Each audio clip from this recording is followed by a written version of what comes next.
There I was with hands in life, forcing life to Hi, happy birthday, Casey. It's been 18 years you came to this world. And I just hope you can achieve every dream and goal, but never forget to live your life to the fullest.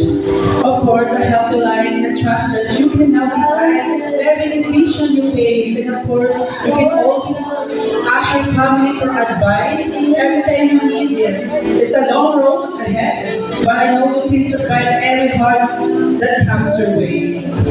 This may be the start of the adult life, but remember, it's only the beginning, just like you do. Laura said, you didn't accept the fact that you're not the best in all the world, this right to be better than anyone you face. Talaga lang. Run,